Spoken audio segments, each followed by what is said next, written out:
Hi, and welcome to this introduction to the Danish language. I'm Adam, and I'll be your teacher.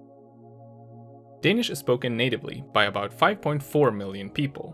It is the primary and official language of Denmark, where it is the first language of about 90% of the population, and the second language of the remaining 10%. Danish is also spoken by between 10 and 20,000 people across the border in the province of Schleswig-Holstein in northern Germany, where it is recognized and protected as a minority language. It is also spoken and used in the Faroe Islands and in Greenland, two self-governing countries within the Kingdom of Denmark. In the Faroe Islands, Danish is spoken by some 1,500 people, which amounts to 3% of the total population, most of whom have their roots in Denmark. Together with Faroese, Danish is an official language on the islands, and is spoken as a second language by the entire population. It has a strong position in areas such as economy, education, and popular culture, but is nevertheless not a dominant language in Faroese society in general. In Greenland, the situation is a little bit different. Due to historical policies of Danification, there's been tendencies of language shift among many Greenlanders living in major towns, and Danish is now the primary language of about 10 to 15% of the population, with an additional 10 to 20% being functionally bilingual. Though, like in the Faroes, many of these have their roots in Denmark as well. Among the approximately 70% with Greenlandic as their only mother tongue, only about a third are also proficient in Danish. And this fact, combined with the colonial history, has led to a more pronounced conflict between Danish and Greenlandic, and since 2009, Danish is no longer an official language of the island, though in practice, it still retains a dominant position in administration, economy, education, and popular culture. Finally, Danish is one of the 24 official languages of the European Union, as well as a working language of the Nordic Council. And in the north, there's not only a council, but also a Nordic Language Convention, which gives speakers of the 5 main official languages the right to use their own language with authorities and public institutions in the entire Nordic area. It is also worth pointing out that due to being subject to Danish hegemony for more than 300 years, the Danish language has had a lasting impact on Iceland and Norway as well. In Iceland, Danish is still a mandatory school subject, and although general knowledge can vary quite a lot, a substantial amount of Icelanders have at least a basic knowledge of the language. Traditionally, Danish was an important language of education and popular culture in Iceland as well, but has been more or less phased out in favor of the native Icelandic in the past half-century. In Norway, Danish does not play any significant role in itself at all, but the historical influence of Danish on the Norwegian language has been huge and cannot in any way be underestimated. Norwegian has borrowed large amounts of vocabulary from Danish. Many prestigious urban dialects of Norway are originally Danish-Norwegian hybrid varieties, and one of the 2 Norwegian written languages is in fact based on the Danish one, all leading to wide-scale similarities between the 2 languages. The Danish alphabet consists of the Latin alphabet, with 3 extra letters attached at the end. These extra letters represent vowels and are proper letters in their own right, and are never regarded as variations of AE, O, or A.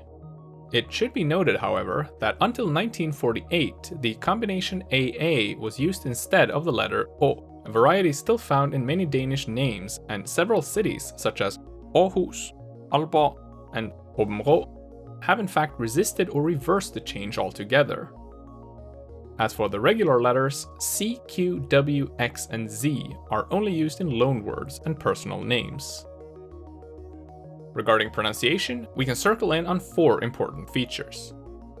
First of all, Danish has a lot of vowels, forming 10 distinct vocalic pairs, where every vowel can be long or short, as in mel, mal, and also take on different shapes, depending on the adjacent consonants, as in fæse, phrase.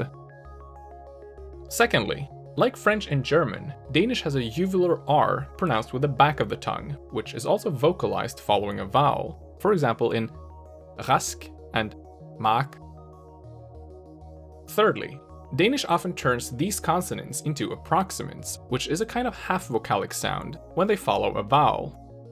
This is a big characteristic of Danish, and can be seen in words such as havn, gade, and smag. Finally, we have the concept of stød, which literally means a push, thrust, or jolt, and which is probably the most infamous feature of the Danish language by far. This is basically a kind of glottal closure, where the vocal cords are narrowed together to form a kind of cut-off sound to the word in question.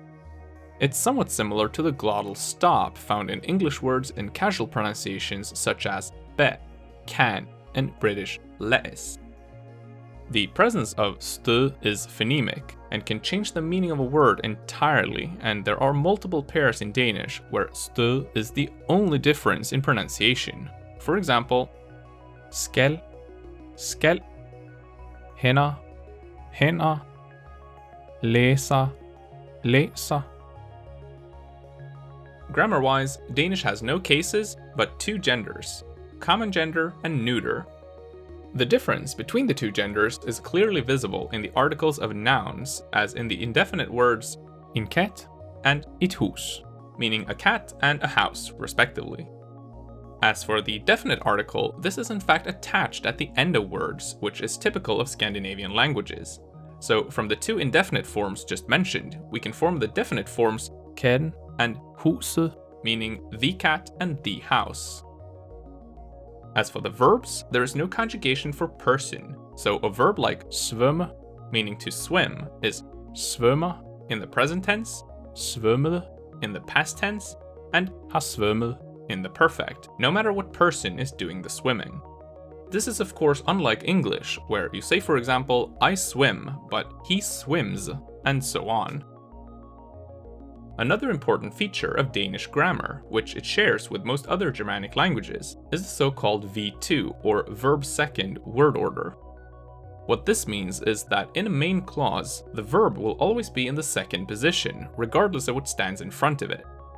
As an example, let's take the sentence I see a dog, which in Danish is jeg ser en hund.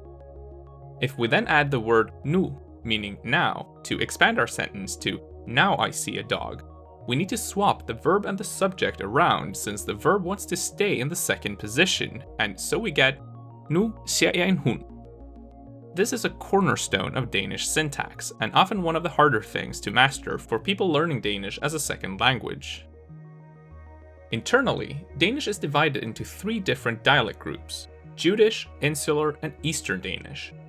Traditionally, these groups were very distinct and consisted of a bunch of further subdivisions and local dialects, which could often differ from each other to the point of non-comprehension. But today, most traditional dialects have been replaced by a spoken standard based on Copenhagen prestige dialects and on the written language. The traditional division is still relevant, however, since regional variation still tends to correspond to it. But compared to the traditional dialects, the differences between modern dialects of Danish are quite insignificant in comparison, and mainly concern pronunciation and some minor variations in grammar and vocabulary. But the traditional dialects aren't completely gone either, and in some places they're still being used as a local language, for example in the region of South Jutland, where the traditional South Judish dialect is still commonly spoken, and whose speakers are generally bilingual in it and in Standard Danish, meaning that it essentially functions as an unrecognized minority language. On a greater scale, Danish is a North Germanic or Nordic language of the Indo-European language family. This makes it closely related to languages such as Swedish, Norwegian, and Icelandic, more distantly related to languages such as English, Dutch, and German, and very distantly related to languages such as French, Spanish, Russian, Greek, and Hindi. The closest relatives of Danish are Swedish and Norwegian, and the three languages are generally considered to be mutually intelligible. What this means is that a speaker of one language can generally use their own language with speakers of the other two and expect to be understood. In theory, that is. In practice, it tends to vary quite a lot, especially when Danish is involved, as its pronunciation differs quite considerably from the other two languages, where the pronunciation is instead a lot more similar. Writing-wise though, there's usually less trouble, as the Danish written language doesn't differ from the other two in the same way as the pronunciation at all. As an example of this, here's the sentence I gave the cat new food in all three of them, in Danish pronounced as jeg gav katten ny mad. And from this, it's quite apparent how the three languages indeed are very closely related to each other. Finally, I'm gonna let you listen and read along to a short passage in Danish, read by a native speaker from Copenhagen. The text in question is an excerpt from the novel We the Drowned by Carsten Jensen. The original title is Vi de druknede, and it is an international bestseller, having been translated into more than 20 languages. Der skulle gå lang tid, før det gik op for os, hvad det var, der fik hende til at synke hen i en eftertænksomhed, der let lod sig forveksle med den forstening af sindet, som sorgen fremkalder. Det sker jo, at livet pludselig bliver et hav af muligheder. Så mange, at bare tanken om at vælge, kan sætte et menneske helt i stå. Var det det, der skyllede den faste grund bort under hendes fødder? En uendelighed af muligheder. En stormflod af frihed. Som et almindeligt menneske, der var uvant med at bestemme selv, kunne gå hen og drukne i. And with this, it's time to round off this presentation of the Danish language. If you want to see more introductions like this one, or other videos about Danish, make sure to keep an eye on this channel. Mange tak, and thank you for watching.